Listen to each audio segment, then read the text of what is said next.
इसमें जितने भी क्वेश्चन है सारे वेरी मोस्ट इंपॉर्टेंट है। आपका question number 7, 8, 9 methane, ethane, propane, beauty. थोड़ा सा अगर दिमाग लगाएंगे तो ऑप्शन आपका बिल्कुल सही टिक होगा। होते हैं जब तो उसमें पानी से होते हैं, तो पानी भैया देखो इसमें कितने मैक्सिमम स्टूडेंट की डिमांड होती है कि भैया केमिस्ट्री इतना डिफिकल्ट सब्जेक्ट है, इसके एमसीक्यू कहीं एक जगह एक वीडियो में फुल एक्सप्लेन के साथ मिल जाते तो कितना अच्छा होता। तो इसी प्रॉब्लम को देखते हुए मैं आपके लिए लेकर आया हूं 15 ऐसे एमसीक्यू। अगर आपने इनको सॉल्व कर लिया 100% मेरी गारंटी है इससे बाहर कोई एमसीक्यू देखने को आपको पेपर में नहीं मिलेगा। तो वीडियो होने वाला है बहुत ही ज्यादा इंपॉर्टेंट, क्योंकि यहाँ पर जो हम एमसीक्यू सीखेंगे उसमें 4 ऑप्शन होते हैं। 4 ऑप्शन में सबके बारे में बात करने वाले हैं, यानी कि अगर 15 × 4 कर दें तो लगभग आपके 60 एमसीक्यू कवर होने वाले हैं। तो वीडियो होने वाला है बहुत ही इंपॉर्टेंट। तो चलिए देखते हैं। Hello everyone, this is your Vishal भैया, वेलकम टू आवर प्लेटफॉर्म। तो देखते हैं हमारा पहला क्वेश्चन क्या है। पहला क्वेश्चन है भैया प्रोपेनॉल है, यहाँ पर प्रोपेनॉल है, इनमें से कौन है? तो यहाँ पर चारों के बारे में बात करेंगे। उसके बाद बेकिंग पाउडर को गर्म करने पर कौन सी गैस निकलती है, यहाँ पर चारों के बारे में बात करेंगे। अम्लीय विलयन का पीएच मान होता है, यहाँ पर चारों ऑप्शन के बारे में बात करेंगे। यानी कि सारे जो है जितने भी क्वेश्चन हैं, कोई भी हल्का क्वेश्चन नहीं, यानी कि सब एक नंबर के क्वेश्चन हैं। यहाँ पर कोई भी फालतू क्वेश्चन नहीं लिया गया है, वही क्वेश्चन है जो आपके बोर्ड पेपर में पूछा गया है। सो वीडियो बहुत ही ज्यादा इंपॉर्टेंट है। यहाँ पर यूरेनियम है, यूरेनियम क्या है? क्षार धातु है, अधातु है, गैस है, रेडियोएक्टिव तत्व है, यानी सबके बारे में बात करेंगे। नियॉन क्या है, इसके भी बारे में बात करेंगे। एसिटाल्डिहाइड का आईयूपीएसी नाम, आईयूपीएसी के बारे में भी बात करेंगे। तो चलिए देखते हैं अपना पहला क्वेश्चन। यहाँ पर लिखा है प्रोपेनॉल है। प्रोपेनॉल देखते हैं कौन सा है। यहाँ पर आप एक बात समझो पहले, यहाँ पर प्रोपेनॉल, यहाँ पर ये जो नॉल लिखा है ना, नॉल में जो लास्ट में आ रहा है ऑल आ रहा है, प्रोपेनॉल, ठीक है, प्रोपेनॉल, यानी कि लास्ट में क्या आ रहा है भैया? ऑल आ रहा है। यानी कि भैया अल्कोहल का क्रियात्मक समूह होता है ऑल। किसका भैया? अल्कोहल का, ठीक है। तो अल्कोहल का क्रियात्मक समूह क्या होता है? ऑल होता है। अल्कोहल का क्रियात्मक समूह होता है ऑल, ठीक है। ऑल में क्या होता है? लास्ट में आपको OH देखने को मिलेगा, ठीक है। यानी कि देखो सब में OH है, ये हमको क्लियर हो गया। उसके बाद भैया आगे देखो, यहां पर लिखा है प्रोप, प्रोप पे है ना, प्रोप आगे वाला देखो, बस प्रोप।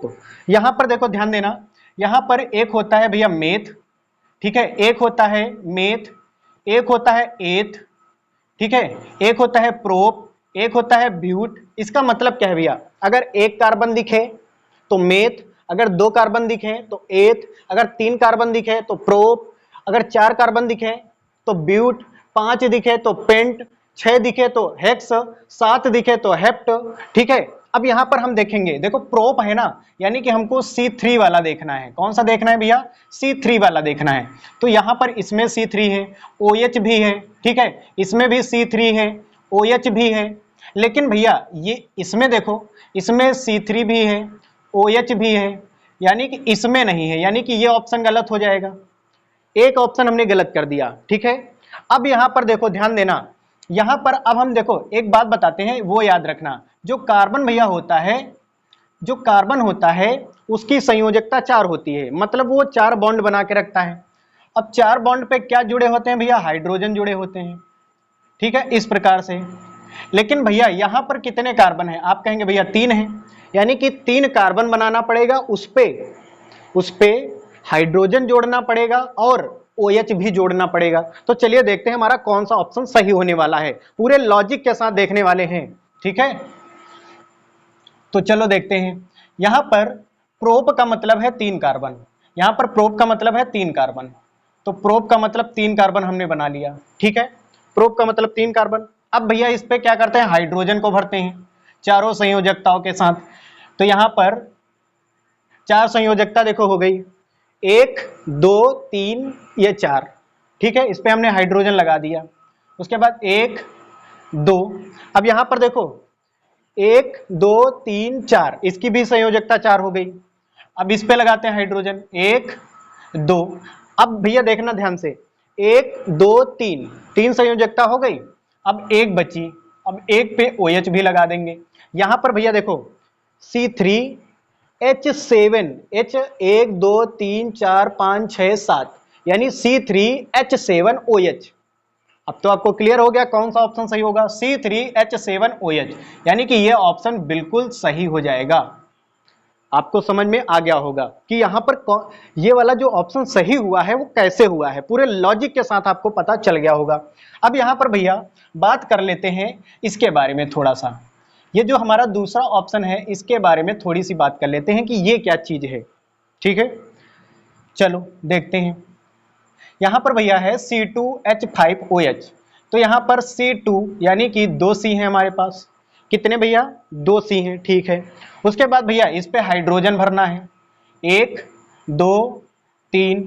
अब देखो इस कार्बन की 4 संयोजकता पूरी हो गई, 1 2 3 4। अब इसकी भी 4 संयोजकता पूरी करते हैं, 1 2। अब यहाँ पर देखो 1 2 3 4, इसकी भी पूरी हो गई, लेकिन लास्ट में क्या है OH है। ये देखो ध्यान से, इसकी बारे में बात कर रहे हैं ना, OH है। C2 है तो C2 हो गया, 1 2 C2 हो गया, H5 1 2 3 4 5 हो गया, यानी H5 भी हो गया, OH बचा, OH लगा देते हैं भैया। ठीक है, इतना आपको समझ में आ गया होगा। अब यहाँ पर देखो ध्यान दो, C2 यानी कि हमने क्या बताया था, जहां पर आपको 2 कार्बन दिखे वहां पर क्या लगेगा, एथे लगेगा, एथ मतलब लगेगा, सॉरी एथ लगेगा। उसके बाद भैया जहां पर OH दिखेगा लास्ट में, जहां पर OH दिखेगा वहां पर ऑल लगाएंगे। ठीक है, यानी कि क्या बन जाएगा भैया, एथेनॉल बन जाएगा ये। ठीक है, देखो क्या बन गया हमारा, एथेनॉल। क्या बन गया भैया, एथेनॉल बन गया। तो ये भी ऑप्शन आपको क्लियर हो गया होगा कि ये हमारा क्या है भैया, ये हमारा एथेनॉल है। और भैया इसका क्या नाम होता है, तो इसका भैया नाम होता है एथिल अल्कोहल। तो ये भी आप याद रखना, इसको क्या बोलते हैं भैया, एथिल अल्कोहल, एथिल अल्कोहल। ठीक है, ये हमारा एथिल अल्कोहल हो गया। अब यहाँ पर भैया ये वाला जो है, ठीक है, इस पे देखो 3 कार्बन है, लेकिन यहाँ पर जब ये तुम 5 हाइड्रोजन भरोगे ना तो संयोजकता पूरी नहीं हो पाएगी, इसीलिए ये ऑप्शन बिल्कुल गलत है। उसके बाद भैया यहाँ पर देखो ध्यान दो, C3 है लेकिन H6 ही है, यानी संयोजकता पूरी नहीं हो पाएगी, इसीलिए ये भी गलत है। अगर आपको नहीं समझ में आया ना ये दोनों ऑप्शन, तो अभी आपको जो है कहां पर, इस वाले क्वेश्चन में क्लियर हो जाएगा। चलो अपना दूसरा क्वेश्चन देखते हैं। उसके बाद हमारा क्वेश्चन है, बेकिंग पाउडर को गर्म करने पर कौन सी गैस निकलती है। पहले बात कर लेते हैं कि बेकिंग सोडा कैसे बनता है, फिर बेकिंग पाउडर कैसे बनता है। बात समझ रहा हूं, यानी कि दोनों के बारे में बात करते हैं। पहले देखो ध्यान से, यहां पर पहले बात करते हैं कि बेकिंग सोडा कैसे बनता है। अमोनिकल ब्राइन विलयन में, अमोनिकल ब्राइन विलयन में, अमोनिकल ब्राइन विलयन, ये भैया हमारा क्या है, अमोनिकल ब्राइन विलयन है। ये हमारा भैया क्या है, अमोनिकल ब्राइन विलयन। अमोनिकल ब्राइन विलयन में क्या क्या होता है, अमोनिया होता है, नमक होता है, पानी होता है। अमोनिकल ब्राइन विलयन को अगर हम जो है CO2 गैस में प्रवाहित कर दें तो भैया क्या क्या बनता है, अमोनिकल ब्राइन विलयन, ये हमारा भैया क्या है, अमोनिकल ब्राइन विलयन में अगर कार्बन डाई गैस प्रवाहित कर दें तो क्या बनता है।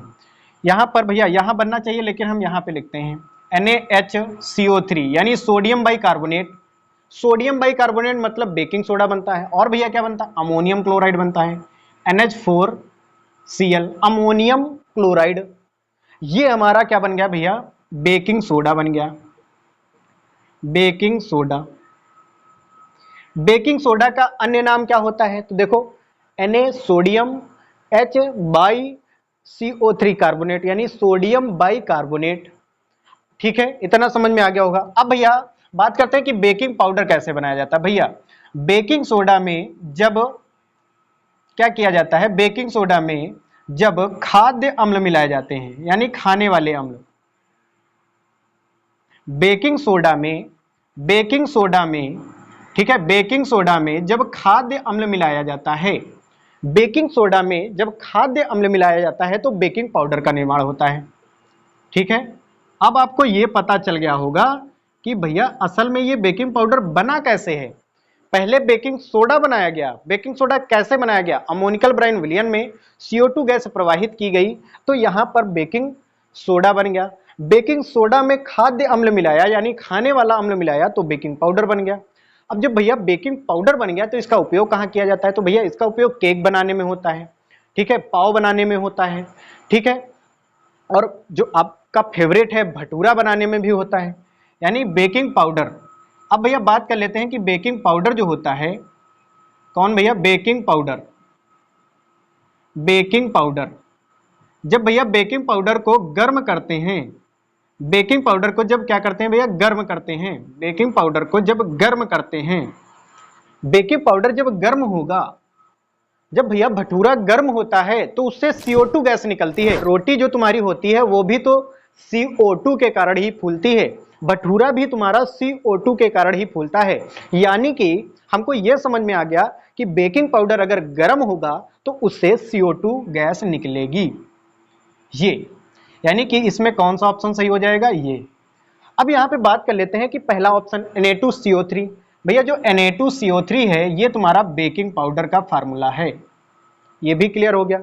यहाँ पर भैया CO जो है कार्बन मोनोऑक्साइड है, ठीक है, कार्बन मोनोऑक्साइड है। यहाँ पर जो O2 है ये भैया ऑक्सीजन गैस है, ऑक्सीजन गैस है, यानी कि यहाँ पर भैया लिख देते हैं कि ये हमारी ऑक्सीजन गैस है। चारों ऑप्शन आपको क्लियर हो गए होंगे। उसके बाद भैया बात करते हैं अम्लीय विलयन का पीएच मान होता है। अम्लीय विलयन का पीएच मान होता है, जो अम्लीय विलयन होता है उसका पीएच मान क्या होता है। तो भैया सबसे पहले बात कर लेते हैं कि पीएच मान होता क्या है असल में, ठीक है। तो भैया जो पीएच मान होता है वो किसी विलयन की अम्लीयता, अम्लीयता तथा क्षारीयता को प्रदर्शित करता है। यानी कि वो विलयन भैया अम्लीय है या क्षारीय है, ये पीएच मान से पता चलता है। लेकिन भैया बात आती है कि कैसे पता चलता है, तो उसके लिए भैया एक पैमाना दिया था। अब भैया ये पैमाना किसने दिया था, पीएच पैमाना किसने दिया था, तो ये भी बात कर लेते हैं। 1909 ईस्वी में भैया सोरेनसन नामक वैज्ञानिक ने ये पैमाना दिया था, सोरेनसन नामक वैज्ञानिक ने ये पैमाना दिया था। भैया ये इतने दिमागी थे कि अगर कोई विलयन अम्लीय है तो इस पैमाने से पता चल जाएगा, अगर वो क्षारीय है तो इसी से पता चल जाएगा, उदासीन है तब भी इसी से पता चल जाएगा। अब बात कर लेते हैं कि वो पैमाना था कैसा, ठीक है। तो यहाँ पर भैया कुछ पैमाना इस टाइप का था, वहाँ पर 0 से 14 तक नंबर थे, 1 2 3 4 5 6 7 8 9 10 11 12 13 एंड 14। अब यहाँ पर भैया सोरेनसन ने बताया, क्या बताया, जो 7 से अधिक वाले होंगे उनकी जो प्रकृति होगी वो कैसी होगी भैया, क्षारीय होगी। उनकी प्रकृति भैया कैसी होगी, क्षारीय होगी। ये भी आपको क्लियर हो गया होगा। उन्होंने एक बात और बताई, अगर भैया 7 से कम मान आया, 7 से कम मान आया तो वो विलयन अम्लीय प्रकृति का होगा, अम्लीय प्रकृति। अब भैया बात आती है कि 7 पे क्या होगा, तो 7 पे भैया उदासीन हो जाएगा, यानी कि 7 पे भैया क्या होगा, उदासीन होगा।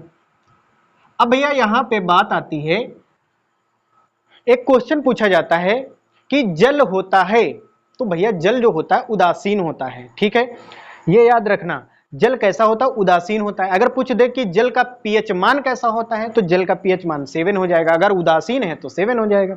अब यहाँ पे बात कर लेते हैं अम्लीय विलयन का पीएच मान होता है, अम्लीय विलयन का पीएच मान होता है 7 से कम, यानी कि कौन सा ऑप्शन सही हो जाएगा, 7 से कम, ये वाला ऑप्शन बिल्कुल सही हो जाएगा। अगर भैया 7 है, किसी का मान अगर पीएच मान 7 है तो वो विलयन कैसा होगा भैया, उदासीन होगा, ये हम पढ़ चुके हैं। अगर भैया किसी विलयन का पीएच मान 0 है तो वो भैया बहुत ज्यादा अम्लीय होगा, ये भी हम पढ़ चुके हैं। उसके बाद भैया अगर 7 से अधिक है तो वो विलयन कैसा होगा भैया, क्षारीय होगा। यानी कि चारों ऑप्शन के बारे में डिटेल में समझ में आ गया। उसके बाद बात करते हैं यूरेनियम है, मतलब यूरेनियम क्या है, तो पहले ऑप्शन के बारे में बात करते हैं। यहाँ पर क्षार धातुएं, पहले यही बात कर लेते हैं कि क्षार धातुएं कौन कौन सी होती हैं। तो भैया जो हमारी आवर्त सारणी है, यानी जो पेरियोडिक टेबल है, उसमें जो पहला वाला क्या है, पहला वाला जो तुम्हारा है वर्ग, उसमें जितने भी तत्व हैं सब क्षार धातुएं हैं, सिर्फ हाइड्रोजन को छोड़कर। यानी कि यहाँ पर कौन कौन हो जाएगा, lithium, sodium, potassium, rubidium, caesium और स्ट्रांटियम, ठीक है। लीना को रब से फरियाद, यानी फ्रेंडियम। ये भैया lithium, sodium, potassium, rubidium, caesium और फ्रांसियम, ठीक है, ये सारे क्या हैं, क्षार धातुएं हैं। ये भैया किसके तत्व हैं, तो भैया ये वर्ग फर्स्ट के तत्व हैं, ठीक है, ये भी आपको समझ में आ गया होगा, ये किसके हैं भैया, वर्ग फर्स्ट के तत्व हैं। उसके बाद भैया बात करते हैं कि यहां पर अधातुएं कौन कौन सी होती हैं। तो भैया अधातु होता है हमारा हाइड्रोजन, ठीक है, कार्बन, नाइट्रोजन, ऑक्सीजन, फ्लोरीन, ठीक है। अब ये सारी क्या होती हैं भैया, अधातुएं होती हैं। उसके बाद भैया बात करते हैं, कि हमारी गैसें कौन कौन सी होती हैं। तो भैया गैसें होती हैं, ऑक्सीजन गैस होती है, नाइट्रोजन गैस होती है, क्लोरीन गैस होती है, कार्बन डाई गैस होती है, ये सारी हमारी गैसें होती हैं, ठीक है। उसके बाद भैया बात करते हैं रेडियो एक्टिव तत्व कौन कौन होते हैं। तो भैया अब आते हैं हम लोग अपने मुकाम पे। भैया रेडियो एक्टिव तत्व होता है यूरेनियम, थोरियम और रेडियम। इन तीन के अलावा भैया कोई भी नहीं पूछेगा।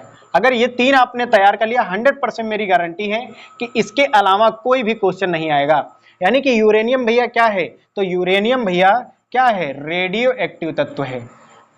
आपको बिल्कुल क्लियर हो गया होगा, चारों ऑप्शन के बारे में अच्छे से क्लियर हुआ होगा। उसके बाद भैया नियॉन है। नियॉन क्या है, तो पहले ऑप्शन के बारे में बात कर लेते हैं। यहां पर भैया क्षार धातु हमने क्या बताया, lithium, sodium, potassium, rubidium, caesium और फ्रांसियम, ये आप याद कर लेना। अक्रिय गैसें भैया कौन कौन सी होती हैं, अक्रिय गैसें जो वर्ग 18 में आती हैं, कौन कौन सी, हीने, इसको ट्रिक से याद कर लेना, हीने, थोड़ा सा बड़ा लिखते हैं, हीने, अर, कर, 61, रन, यानी helium, neon, argon, krypton, xenon, radon, ये भैया सारी क्या है, अक्रिय गैसें हैं। अब भैया बात आती है आर्गन गैस कहां पर भरी जाती है। तो भैया आर्गन गैस बल्ब में भरी जाती है। ये हमने आपको फिजिक्स वाले टॉपिक में बताया था, नहीं आपसे पूछा था, ठीक है, कमेंट बॉक्स में, लेकिन आपने नहीं बताया, ना ही वो वीडियो देखा, तो उसको देख लेना, बहुत ही ज्यादा इंपॉर्टेंट वीडियो है। आर्गन गैस भैया किस में भरी जाती है, तो बल्ब में भरी जाती है, ठीक है। अब यहां पर बात कर लेते हैं कि संक्रमण तत्व कौन कौन से होते हैं। संक्रमण तत्व भैया जो डी ब्लॉक होता है, इधर हमारा एस होता है, इधर हमारा पी होता है, बीच में डी होता है। डी ब्लॉक में जितने भी तत्व हैं सारे क्या हैं, संक्रमण तत्व हैं, ठीक है। यानी कि वेनेडियम हो जाएगा इसमें, और स्कूटी, इसको ट्रिक से याद कर लेना, स्कूटी वाली कार में, ये सब स्कूटी वाली कार में फेंको निकल कॉपर और जिंक, है ना, बहुत सारी चीजें हैं इसमें, बहुत सारे तत्व हैं, यहां पर हम लिख नहीं सकते इसलिए नहीं लिखेंगे, ठीक है। स्ट्रांटियम, टाइटेनियम, वेनेडियम, क्रोमियम, यानी ये सब क्या है, संक्रमण तत्व हैं। ये भैया किसके हैं, तो भैया डी ब्लॉक में जितने भी आते हैं, किसमें भैया, डी ब्लॉक में, डी ब्लॉक में। अब यहाँ पर जगह तो है नहीं, नहीं तो सारे लिख देते हैं। अब हम भैया बात कर लेते हैं अपने फोर्थ ऑप्शन के बारे में। यहाँ पर भैया उपधातु कैसे याद करेंगे, इसकी बात आती है कि उपधातु कैसे याद किया जाए। तो उसके लिए भैया एक ट्रिक याद कर लेना, ए बस पट जाओ, ए बस पट जाओ। लेकिन भैया इसमें पता कैसे चलेगा, तो ए से भैया एंटीमनी, ए से क्या, एंटीमनी, बा से भैया बोरान, बा से भैया बोरान, और सा से भैया, सा से सिलिकॉन, सा से याद कर लेना भैया सिलिकॉन, और पा से याद कर लेना भैया पोलोनियम, पोलोनियम। उसके बाद भैया बात करते हैं टा से टेलुरियम, टेलुरियम, टेलुरियम के बाद भैया जा से जर्मेनियम याद कर लेना, जा से जर्मेनियम, ठीक है, जर्मेनियम हो गया। और ओ से, ओ में आ देखो, आव से आर्सेनिक, आर्सेनिक। तो यहां पर भैया आपको उपधातुएं सारी क्लियर हो गई होंगी अच्छे से। अब हम बात करते हैं अपने क्वेश्चन नंबर 6 के बारे में। क्वेश्चन नंबर 6 हमारा लिखा है एसिटल्डिहाइड का आयुपेसी नाम होता है। एसिटल्डिहाइड का आयुपेसी नाम, भैया ये वाला जो क्वेश्चन है वेरी मोस्ट इंपॉर्टेंट है, लेकिन यहां पर आपको पहले फार्मूला ही पता होना चाहिए कि एसिटल्डिहाइड का फार्मूला क्या होता है। बगैर फार्मूले के आप नहीं बता सकते कि ये आयुपेसी इसका क्या होगा। तो एसिटल्डिहाइड का फार्मूला होता है भैया CH3CHO, CH3CHO है ना, CH3CHO, ठीक है। यहां पर भैया CH3CHO, यहां पर देखो ध्यान देना, जहां पर लास्ट में CHO आ जाए इसका मतलब होता है लास्ट में अल आएगा, ठीक है, ये भी क्लियर हो गया। उसके बाद भैया CHO तो आ गया, उसके बाद जिसमें 2 कार्बन आए, क्या भैया 2 कार्बन आए, उसके लिए भैया हमने बताया कि अगर 2 कार्बन आ रहे हैं तो एथ यूज करते हैं, तो एथ हमने यूज कर लिया, ठीक है, एथ यूज हो गया।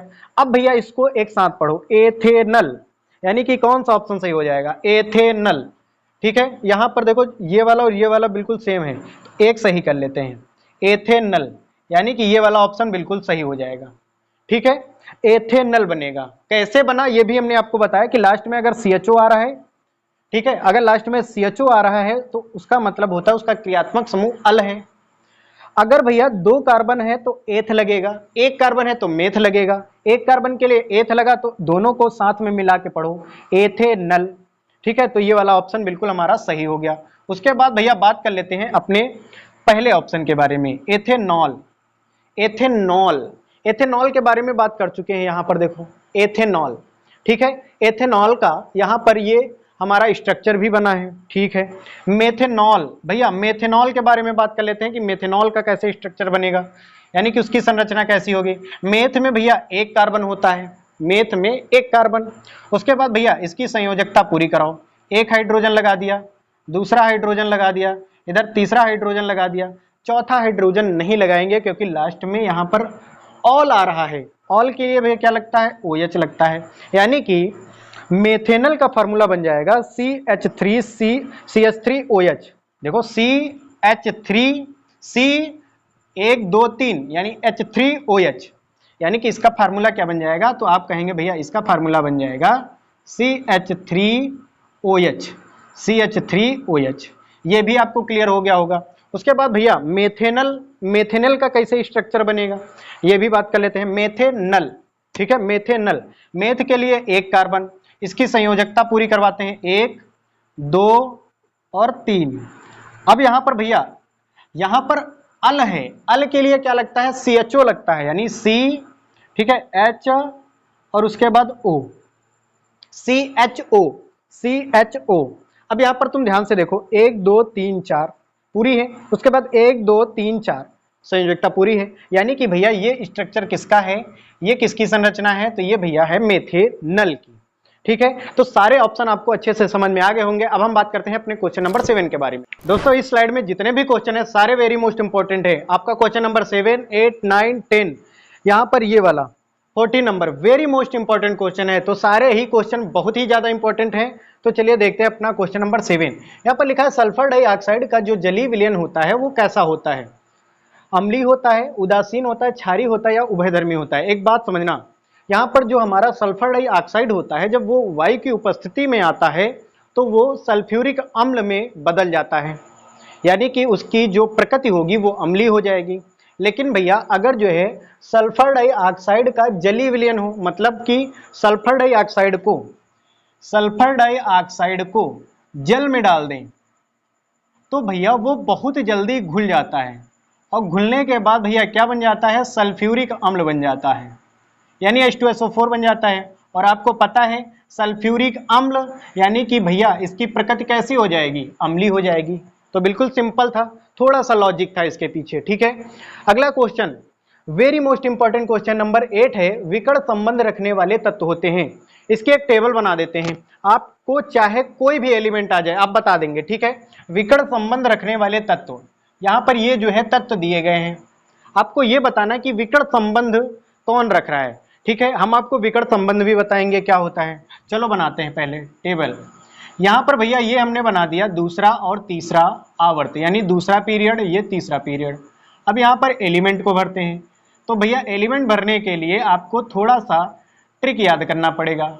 यहाँ पर ली, बे, बा, का और यहाँ पे ना, बा का ना। अब ये इसके नीचे का कैसे भरेंगे, तो हलीना को रब से फरियाद, यानी हालीना।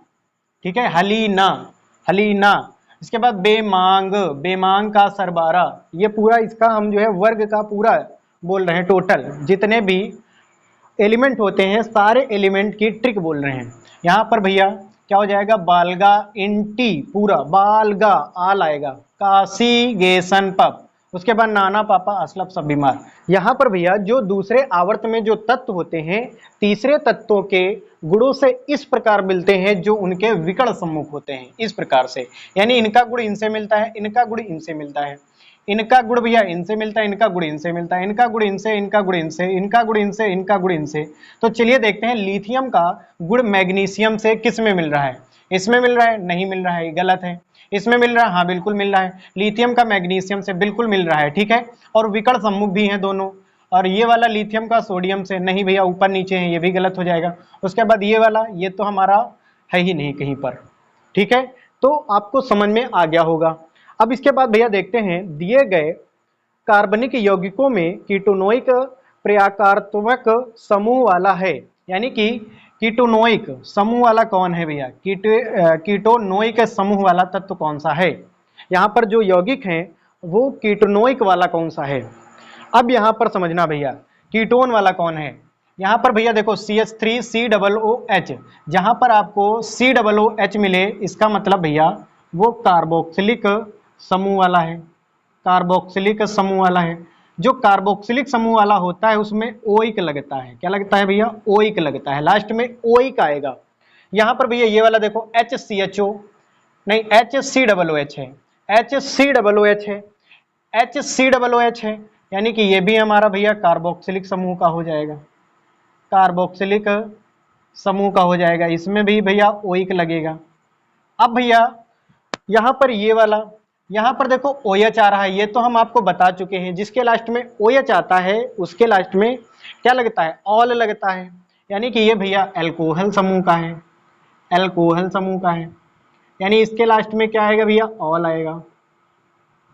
अब भैया यहाँ पर देखो ध्यान से, ये CO जिसके लास्ट में CO आता है, ठीक है। अब लेकिन आप सोच रहे होंगे ये बीच में कैसे आ गया, जब भैया इसका स्ट्रक्चर बनेगा तो ये किनारे लग जाएगा साइड में। तो भैया जिसके लास्ट में CO आता है वो होता है कीटोनोइक समूह वाला, यानी कि ये हमारा है कीटोनोइक समूह वाला, कीटोनोइक समूह वाला, कीटोनोइक समूह वाला, ठीक है। ये आपको समझ में आ गया होगा। अब भैया हम बात करते हैं कि प्रोपेन का रासायनिक सूत्र क्या होता है। प्रोपेन का रासायनिक सूत्र मेथ एथ प्रोप, प्रोप का मतलब 3 कार्बन, 3 कार्बन देखो किसमें है, इसमें है भैया, बिल्कुल सही है भैया। ये क्या है, तो ये भैया 1 कार्बन है, इसलिए ये हमारा क्या हो जाएगा, मेथेन हो जाएगा। ये 4 है, ये हमारा क्या हो जाएगा भैया, ब्यूटेन हो जाएगा।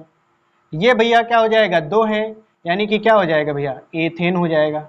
यानी कि देखो मेथेन, एथेन, प्रोपेन, ब्यूटेन, यानी कि चारों आपको दिए गए हैं। बहुत ही ज्यादा इंपॉर्टेंट प्रश्न है, इसमें 4 क्वेश्चन है आपके, ठीक है। अब हम देखते हैं भैया लेड नाइट्रेट का रासायनिक सूत्र क्या होता है। वेरी मोस्ट इंपॉर्टेंट क्वेश्चन है 11, लेड नाइट्रेट भैया PbNO3 बिल्कुल गलत है, PbNO3 का होल ट्वाइज बिल्कुल गलत है, PbO ये भी गलत है, ये वाला बिल्कुल सही है, PbNO3 का होल ट्वाइज। ये आप याद कर लेना कि लेड नाइट्रेट, ये भैया लेड है हमारा और ये हमारा नाइट्रेट है, लेड नाइट्रेट का रासायनिक सूत्र, ठीक है। उसके बाद भैया श्याम स्योत फोटोग्राफी में प्रयुक्त होती है। भैया श्याम स्योत फोटोग्राफी यानी कि जो ब्लैक एंड व्हाइट फोटो बनती हैं उसमें क्या यूज होता है, AgCl, PbNO3, FeSO4 या CaCO3 भैया, ठीक है।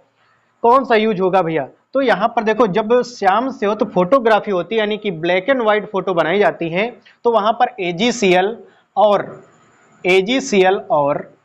AgBr का उपयोग किया जाता है, यानी कि सिल्वर क्लोराइड और सिल्वर ब्रोमाइड का उपयोग होता है। यहाँ पर भैया बात कर लेते हैं इसके बारे में, ठीक है। ये हमारा क्या है, ठीक है, तो ये हमारा भैया क्या है, ये हमारा भैया चूना पत्थर है, चूना पत्थर।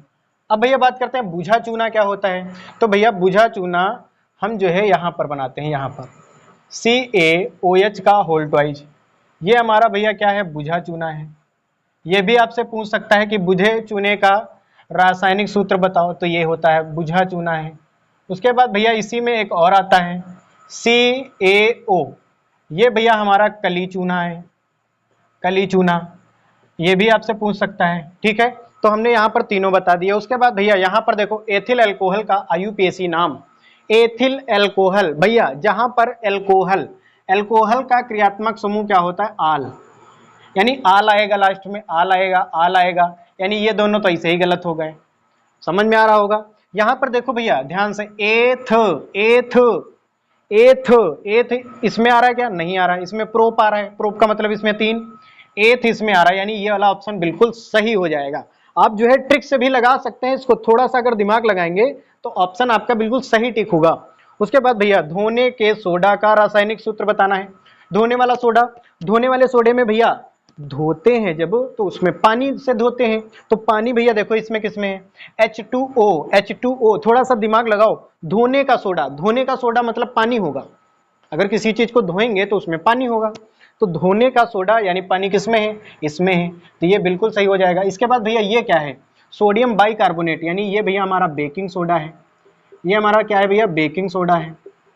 और उसके बाद भैया ये CaOCl2 क्या है हमारा? ये विरंजक चूर्ण है, विरंजक चूर्ण है। उसके बाद भैया ये नीचे वाला हमारा क्या है?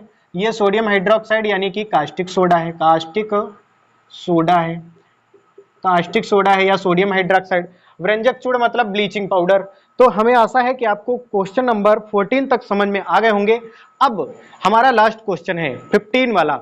आपको यह बताना है क्वेश्चन नंबर 15 में कि शुद्ध जल का पीएच मान क्या होता है। आपको ये कमेंट बॉक्स में बताना है और आपको यह भी बताना है कि वीडियो कैसा लगा। अगर वीडियो अच्छा लगा हो तो लाइक कर देना। हम लोग मिलेंगे इसी प्रकार के नेक्स्ट वीडियो में, तब तक के लिए जय हिंद, वंदे मातरम।